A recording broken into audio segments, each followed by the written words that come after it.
Se presta a mucha polémica y siempre es vigente cuando se trata del tema de la unidad o los derechos de género. Hoy hablamos del término los derechos de género, que la mujer ya no está oprimida, que tiene derechos igual que el hombre, y se expresa que el cristianismo es una religión que oprime a la mujer. Yo digo todo lo contrario, que fue el cristianismo la religión que ayudó a más bien a reivindicar a la mujer. Y es más, hay rasgos de esta reivindicación muy clara de la mujer en una sociedad tan vertical como era la sociedad oriental del siglo XV antes de Jesucristo, ¿no? Entonces el pasaje de Deuteronomio 22 nos va a indicar un poco cuál es el tratamiento hacia la mujer en esa sociedad y cómo debía consolidarse o debían conformarse las familias. Les estoy diciendo, o ya les había dicho, que desde el capítulo 12 hasta el 26 está el conjunto de leyes casuísticas, ¿no? Leyes de caso. Estas leyes casuísticas toman el modelo de la ley de Hammurabi, del código de Hammurabi. Hammurabi es un emperador que vivió el año 1750 en Babilonia y él mandó a recopilar todo el conjunto de leyes tradicionales que existían en su tiempo, leyes que eran productos de costumbres, leyes de costumbres. Y entonces salió la primera legislación. Y esta legislación era básicamente una legislación casuística. Si un perro se cae al río y tú lo ves, pues debes acudir a ayudarlo. Si una mujer es infiel a su marido, esta mujer deberá ser ahogada junto con el hombre que ha cometido la infidelidad. O sea, el código de Hammurabi sancionaba fuerte la infidelidad. Y si el marido de la mujer, el marido agraviada, perdona a la mujer, la salva de morir ahogada. Y el rey asimismo salvará al amante también de ser ahogado. Entonces había una ley de reciprocidad que existía en el código de Hammurabi. Se ha dicho mucho que las leyes de Deuteronomio son una copia del código de Hammurabi. Sin embargo, tiene distinciones que las hacen muy diferentes. Y más bien estas leyes casuísticas de Deuteronomio obedecen al espíritu de los 10 mandamientos que hemos visto, que son las leyes fundamentales, ¿no? Que son las leyes categóricas, y ahora cómo estas leyes iban a ser aplicadas de manera concreta a casos específicos. Vamos a ver el caso de las relaciones de parentesco, de matrimonios. ¿Bien? Primero vamos a tomar el capítulo 22, sobre el versículo 5.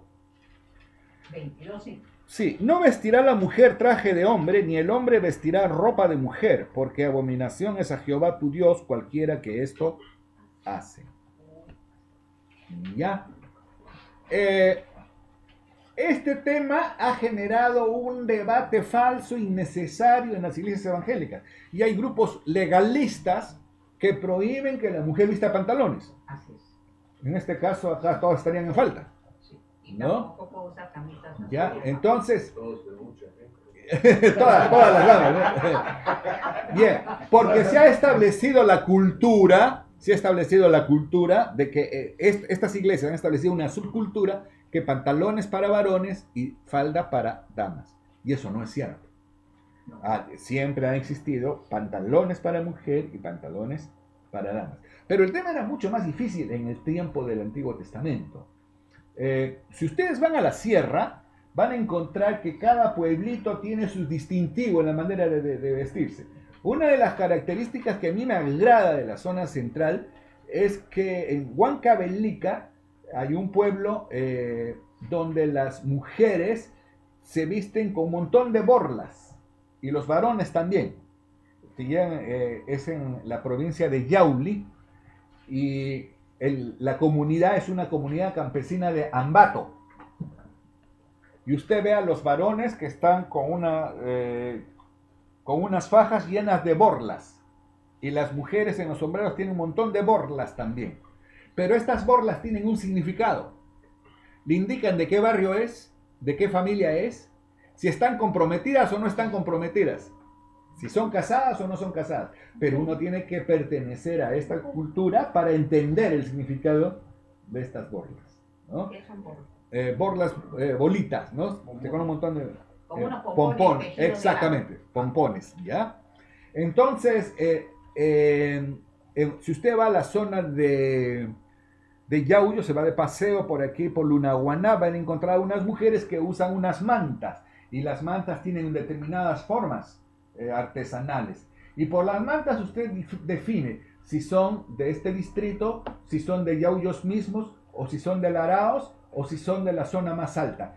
Cada región tiene su propia distinción en la manera en que las mujeres usan determinadas prendas.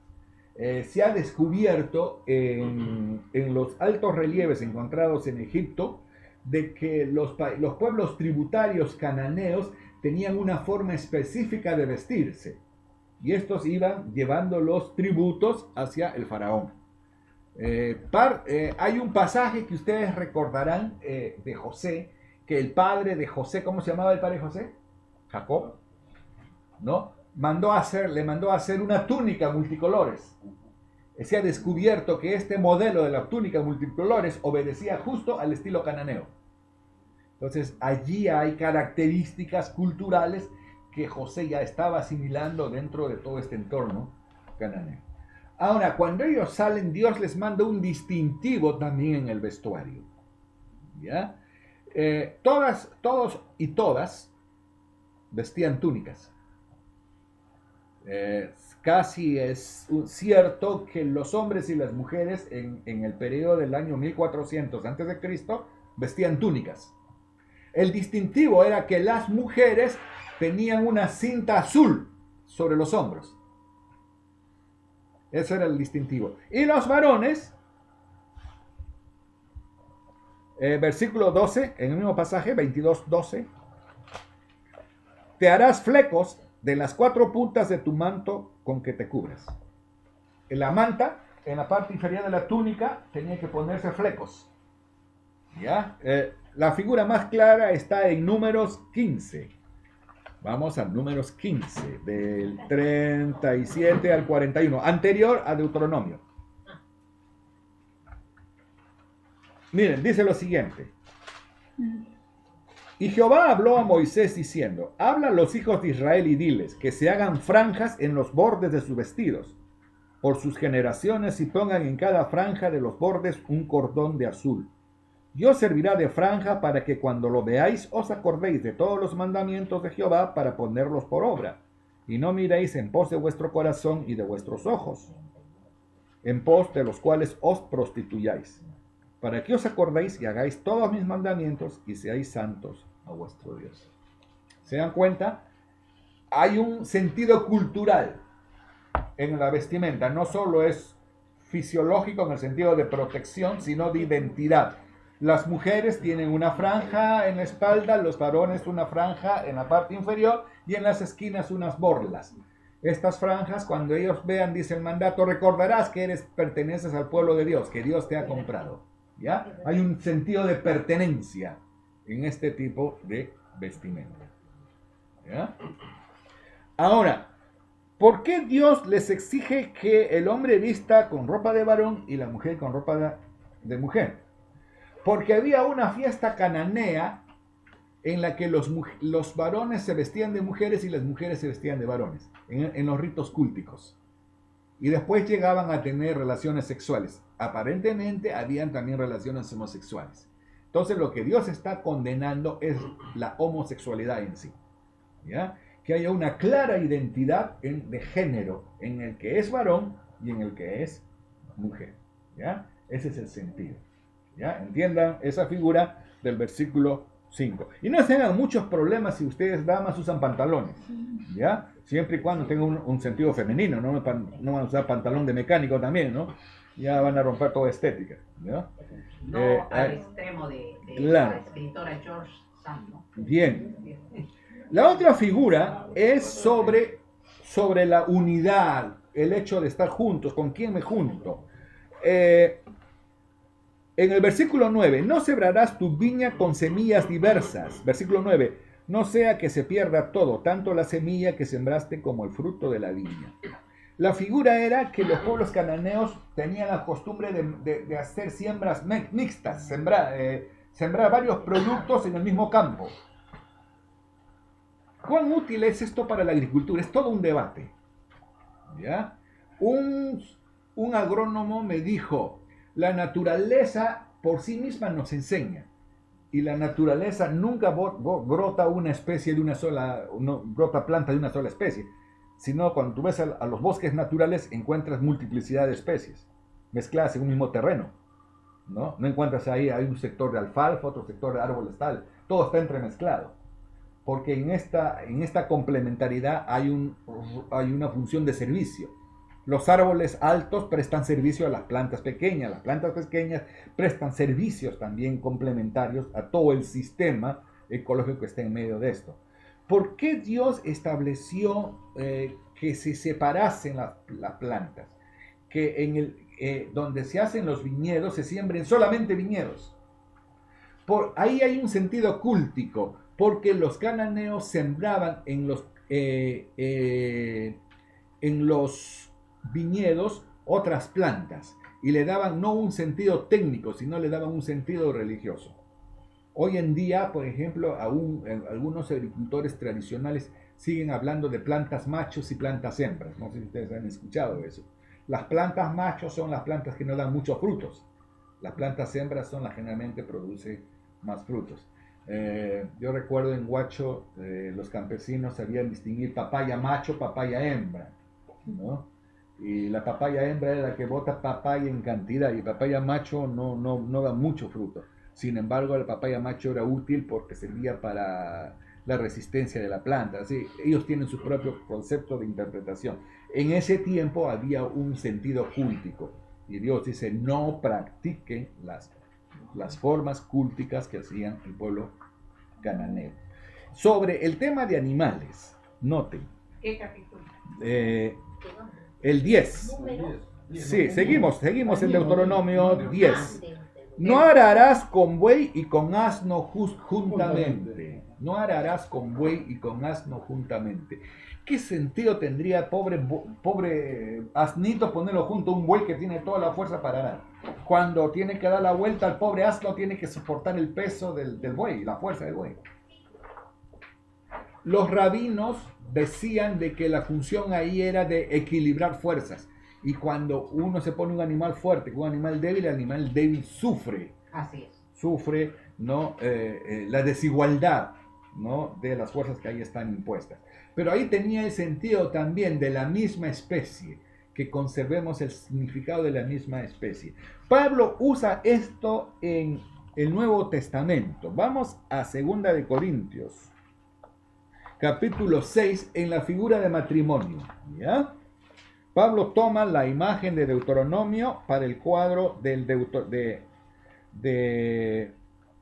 matrimonio entre creyentes. 2 de Corintios 6:14. No os unáis en yugo desigual con los incrédulos, el buey con un asnito. Porque ¿qué compañerismo tiene la justicia con la injusticia y qué comunión la luz con las tinieblas? Noten, lo recomendable, lo sanamente bíblico, aconsejable es que un joven creyente se case con una señorita creyente. No, mamá, va a mejorar, este chico tiene plata. La plata embellece, pero la plata no cambia corazones. Entonces la figura es si tengo el corazón dispuesto para servir a Dios. Porque a la final en la casa no va a dirigir ni el hombre ni la mujer. ¿Quién va a dirigir? Es Dios. El hombre dirige conforme a lo que Dios estipula. ¿Y dónde lo estipula? En su palabra, ¿no? Con mucha sabiduría, con mucho arte. Y la mujer sabrá obedecer y también sabrá poner sus derechos en base a lo que Dios impone. Pero si no hay un referente, esa es la figura. No unáis en yugo desigual. Hoy en día los matrimonios duran 2, 3 años porque son matrimonios de conveniencia. Cuando sencillamente la cosa no marcha, se separan y no se miden las consecuencias dentro de 20 años, ¿qué generación estamos produciendo? Acá la figura era, no ararás con buey o con asnos juntamente, no es sabio, no tienen la misma fuerza. En este caso no hay la misma fortaleza física, ¿no?, de estos animales. En el caso del matrimonio no hay la misma fortaleza espiritual, ¿no? Bien. Vamos ahora al versículo 13. Cuando alguno tomare mujer y después de haberse llegado a ella la aborreciere. El término de aborrecer es de desecharla, ¿no? Y le atribuyese faltas que den que hablar y dijere: a esta mujer tomé y me llegué a ella y no la hallé virgen. Entonces el padre de la joven y su madre tomarán y sacarán las señales de la virginidad de la doncella a los ancianos de la ciudad en la puerta. Y dirá el padre de la joven a los ancianos: yo di mi hija a este hombre por mujer, y él la aborrece. ¿Cuál es la señal? Dice, llevará la señal. ¿Cuál es esta señal? Un tema bien interesante. Algunos eruditos, estudiosos de la Biblia, sugieren que sea la sábana de la noche de bodas, de la noche inicial, ¿no? Entonces la mujer ha hecho su derramamiento de sangre por la ruptura de himen y sencillamente esa sábana es entregada a los padres de la mujer como señal de que la mujer ha sido íntegra. Pero ya nos decía Ricardo, como buen futuro médico, que hay himen complaciente. Sencillamente este himen no sufre desgarradura alguna, ¿no es así? Y entonces uno consuma su relación y el himen sigue igualito. Y no hay ningún derramamiento de sangre. Y entonces, ¿qué pasó? ¿Cómo queda la prueba? ¿No? Entonces, la figura es, dice, no se trata de ello. Se trata de que existía ¿se acuerdan ustedes? El cordón, o le llaman el cinturón de castidad. Que la mujer tenía un cinturón de castidad. No se ha probado, pero algunos eruditos suponen que había el cinturón de castidad. Esta es la segunda postura. La tercera postura, que me parece mucho más saludable, es la figura de la señal de la menstruación. ¿Ya? Entonces, si mi hija está menstruando, obviamente la cama la va a dejar con sangre. Entonces, si yo le doy a su pareja, a esta hija que está menstruando, no ha tenido relaciones antes. En ese tiempo no hay anticonceptivos. Recordemos eso. Entonces, era la prueba más o menos convincente de ese periodo. De que si esta mujer hubiese tenido relaciones, corría el riesgo de haber sido embarazada. Entonces había el momento de decir, no, ya no está menstruando, no me va a aventar a mí un encarguito que yo no lo he encomendado. ¿No es? Entonces, esa era me parece que esta postura, la tercera, es la más probable, de que el hombre tenía, el padre de la novia, de la virgen, tenía como señal la sábana con las huellas de menstruación. Bien. Versículo 17 dice: y aquí él le atribuye faltas que dan que hablar, diciendo: no he hallado virgen a tu hija, pero ved aquí las señales de la virginidad de mi hija, y extenderán la vestidura delante de los ancianos de la ciudad. 18.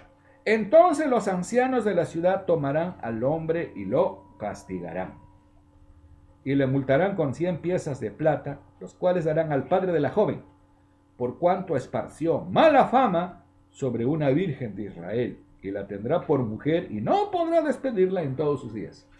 Noten la figura, el valor. Esta chica es considerada una virgen de Israel. O sea, no va a ser tratada como cualquier cosa, pues. De tal manera que ahora este caballero paga una multa por esta difamación al padre que ha sido ofendido, ¿no? Y va a tener que soportar, ¿no?, a esta compañera por el resto de sus vidas, y no va a tener lugar a divorcio. Pero, ¿qué sucede si es cierto? Versículo 20. Mas si resultase ser verdad que no se halló virginidad de la joven, entonces la sacarán a la puerta de la casa de su padre y la apedrearán los hombres de su ciudad, y morirá. por cuanto hizo vileza, fornicando en casa de su padre, así quitarán el mal de en medio de ti. La figura es, esta señorita estaría llevando en su vientre alguna criatura por lo cual no menstruaba. Puede ser. 5 o 6 meses. De tal manera que al no haber menstruación, obviamente estaba concibiendo una criatura y en esas condiciones era sacrificado. Bien. Vamos. Versículo 22. Si fuere sorprendido alguno acostándose con una mujer casada con marido, ambos morirán, el hombre que se acostó con la mujer y la mujer también. Así quitarás el mal en Israel. ¿Qué opinan de esto? Una mujer que es infiel al marido. La figura no pone acá al marido que es infiel con la mujer. Que no pone, solamente coloca a la mujer. Porque en esa época no dice que tenían varias esposas. Claro. ¿Qué piensan acá? Si fuere sorprendido alguno acostándose con una mujer casada con marido, ambos morirán. El hombre que se acostó con la mujer y la mujer también. Así quitarás el mal de Israel. Esto se dio el año de 1400 a.C., esta ley, Deuteronomio. Pero vamos a ver un pasaje que nos va a ayudar a entender qué pasa en su aplicación concreta en Proverbios. Vamos a Proverbios 6. Después de Salmos está Proverbios. Proverbios 6.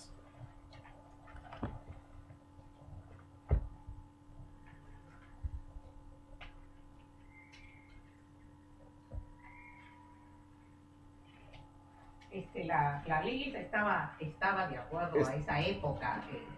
Es decir, 1400. Proverbios es un libro que ha sido escrito, si es escrito por Salomón. ¿En qué año?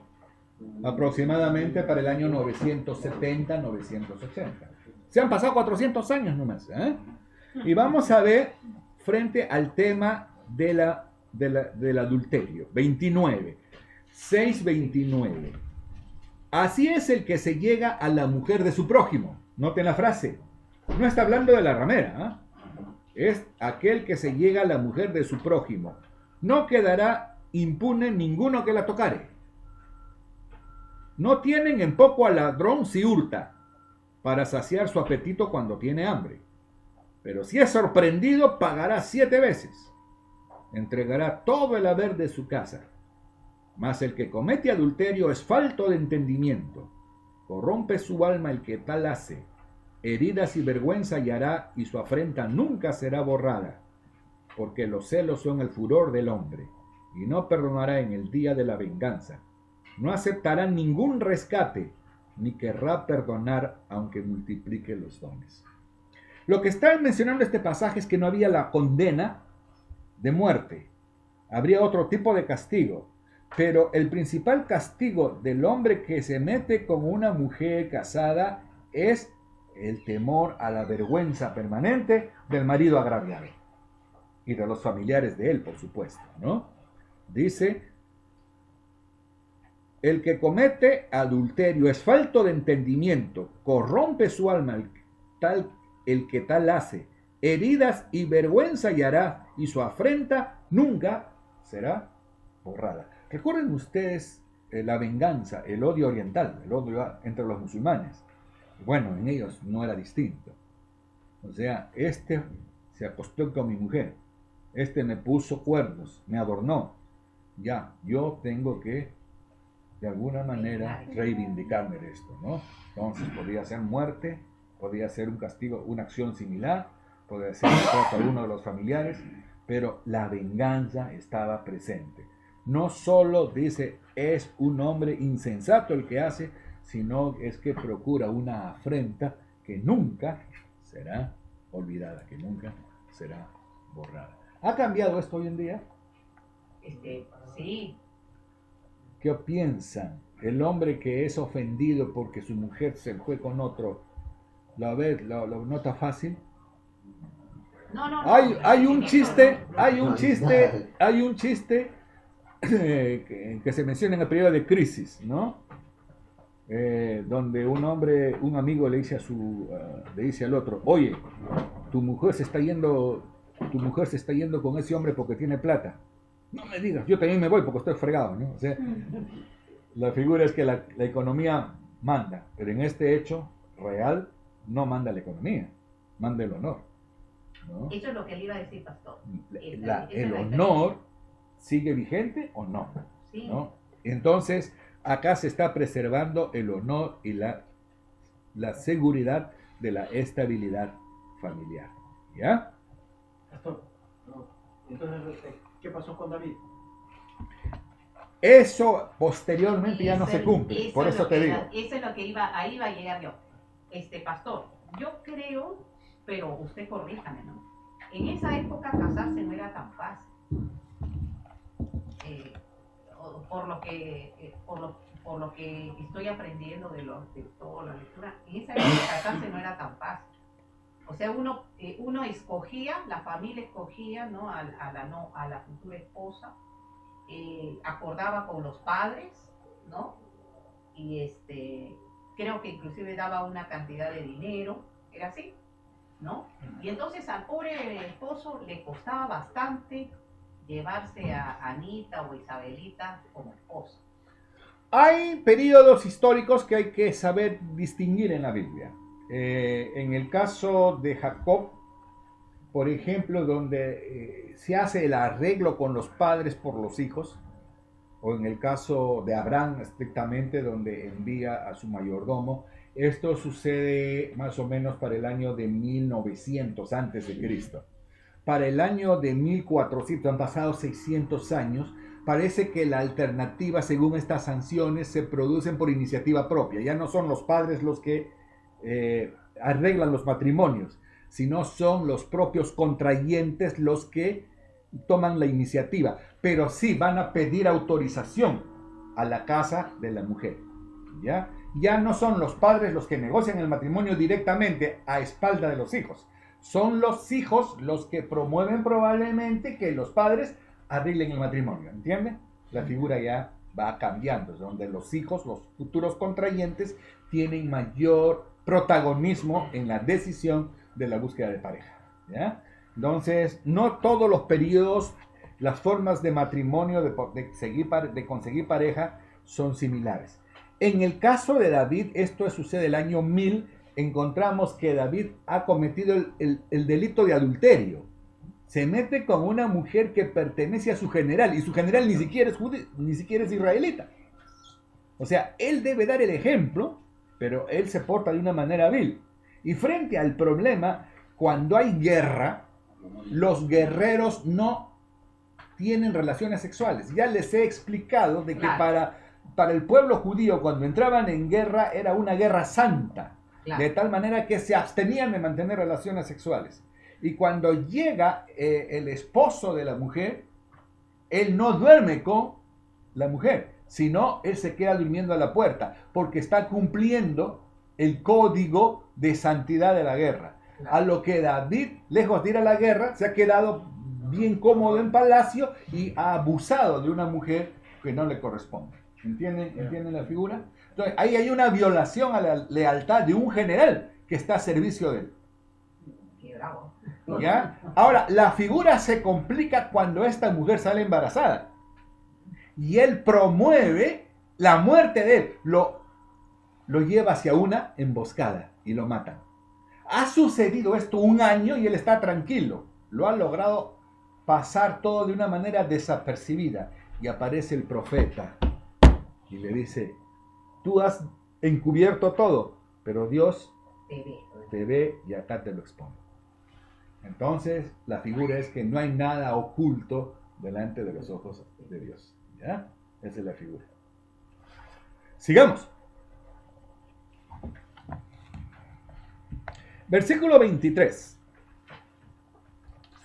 Si hubiera una muchacha de Deuteronomio, si hubiere una muchacha virgen desposada con alguno, y alguno la hallare en la ciudad y se acostare con ella, entonces los sacaréis a ambos de la puerta de la ciudad y los apedrearéis y morirán.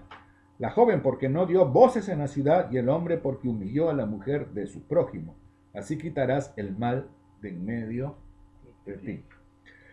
si hubiera una muchacha virgen desposada con alguno, el término desposado es muy oriental, Comprometida. comprometida que todavía no ha tenido relaciones, Así es, pero que está prometida. ya está pedida.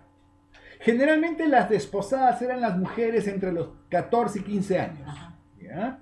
Ellas que ya estaban empezando el periodo de fecundación muy normal, ellas ya estaban siendo solicitadas.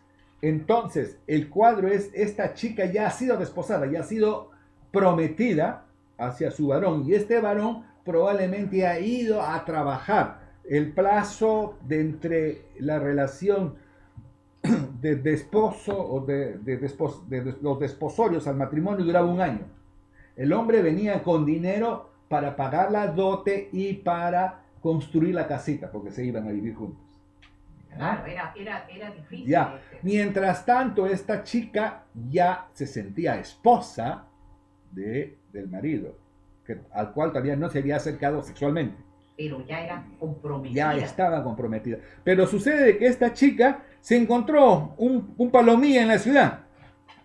O sea, la chica tenía 14 años y se encontró 14, con uno de 16. uno de porque 16. Por lo general el marido tenía por lo menos Ya. 30. Bien, entonces llegaron a tener sexo y la descubren. Acá no es un acto de violación, es un acto de consentimiento. ¿Ya? Y ambos, ¿no?, deben ser muertos. Por cuanto el hombre humilló a la mujer de su prójimo, así quitarás el mal de en medio de ti. Pero coloque el cuadro 25. Si un hombre hallare en el campo a la joven desposada y la forzare a aquel hombre acostándose con ella, morirá solamente el hombre que se acostó con ella. Es un cuadro de violación. Así es. ¿Ya? Mas a la joven no le harás nada, en ella no hay culpa de muerte, pues como cuando alguno se levanta contra su prójimo y le quita la vida, así es en este caso. Había un sentido común claro. Así como ha atentado contra la vida, así este hombre ha atentado contra la integridad sexual de esta mujer y debe morir. Ahí está claro. ¿Ya? Porque él la halló en el campo, dio voces la joven desposada y no hubo quien la librase. 28. Cuando algún hombre hallare a una joven virgen que no fuere desposada y la tomare y se acostare con ella y fueren descubiertos, entonces el hombre que se acostó con ella dará al padre de la joven 50 piezas de plata y ella será su mujer por cuanto la humilló, no la podrá despedir en todos sus días. Noten, acá hay el cuadro ya de la iniciativa. Ya son ambos los que se han conocido. Probablemente las parejas se conocían y el hombre le decía a los padres, a sus padres, papá, ya me estoy conociendo con Raquelita, quiero casarme con ella, van, pídanla en matrimonio, ¿no? En este caso, el chico, ¿qué cosa hizo? El camino breve, ¿no? Se saltó todos los requerimientos ordenados por la ley de Deuteronomio y llegaron a tener sexo. Y dio un adelanto. Ya, hay un adelanto, hay una Una cuota, probadita, una probadita. hay una cuota inicial, como dicen ustedes, ¿no? Muy bien. Ya, ¿y qué sucede? ¿Qué sucede? ¿Hay muerte? No, No hay muerte. es que la chica no era comprometida con nadie. Claro, Chica pero soltera, la soltera. chica estaba pensando en él, en este varón. No es probable, porque no hay violación, sería una violación. O sea, ambos ya se veían, ya había afecto en ellos. Entonces, esa relación hay sencillamente que arreglarla. Noten la sabiduría. Sí. El hombre pagará la ofensa. Ha fallado a sus suegros. Paga Primero con una multa, ¿no? Y ahora por apresurarse, vas a aguantar a tu mujer el resto de tus vidas. No tendrás lugar al Reclamo. divorcio. No hay Sería lugar la a mentalidad reclamo. contar, no hay Sí, reclamo. ya no hay lugar a reclamo. Pero paga la mitad, ¿no? ¿Ya? Ninguno, y el 30, ninguno tomará a la mujer de su padre ni profanará el lecho de su padre. ¿Ya? Ninguno tomará a la mujer de su padre ni profanará el lecho de su padre. Esto es muy importante porque dentro de la ley cananea, se ha encontrado un código de la ley cananea, que cuando un padre moría, el hermano mayor Se tenía que tomaba casar, control con las esposas del padre fallecido. ¿Ya? En este sentido, Deuteronomio marca la diferencia, dice, no tomarás a la mujer de tu padre, ¿ya? O a las mujeres Eso de es tus lo que padres. hizo también Absalón. Absalón que hizo con las mujeres del rey. A vista y paciencia. Claro, pero esa fue en señal de castigo que Dios le anticipó, porque ¿qué sucedió? Ajá. Por el castigo por haber hecho David con Betsabé, con Betsabé, entonces Dios le dijo, ahora vas a pagarlo. Pero el origen fue en que se acuerdan ustedes que su hermano, ella tomó a su hermano. Y entonces y ahí se generó toda esta crisis de índole familiar, ¿no? Según vemos el pasaje del Antiguo Testamento, David era un excelente guerrero, pero era un mal padre. No supo corregir a los hijos. Y a las finales pagó las consecuencias, ¿no? Absalón le fue una tremenda vergüenza. Sí, sí. ¿Ya? Muy bien. Este es el pasaje entonces que tenemos de Deuteronomio. Y vemos que este conjunto de relaciones me parecen suficientemente lógicas y sensatas. ¿Qué opinan ustedes? Yo estoy de acuerdo. Yo no sé cómo se deduce de que la mujer no fue violada solamente porque no gritó. Ya, el pasaje estás tú en un contexto de la sociedad de Lima con 2 millones de habitantes. Las ciudades hebreas eran ciudades pequeñas. De tal manera que en la ciudad todos se conocían. Y las paredes eran tan pequeñas que si tú querías hacer algo ilícito, tenías que hacerlo en silencio por ahí. Y si alguien quería abusar de ti, tenías todo el derecho de gritar y alguien en la ciudad necesariamente se iba a escuchar. O sea, entendamos el contexto de la ciudad, ¿ya? Son ciudades pequeñas donde todo está en una relación muy cercana, ¿ya? Y eso vamos a ver en un cuadro posterior donde el hombre quiere repudiar a su mujer porque su mujer es muy bullera, de tal manera que todo lo que habla se escucha en el otro lado. O sea, las paredes eran muy cercanas, ¿no? Eso ya no se ve ahora, ¿no? ¿También se puede? Se pudo en ese tiempo. No vamos a tratar esto el pasaje próximo, ¿ya?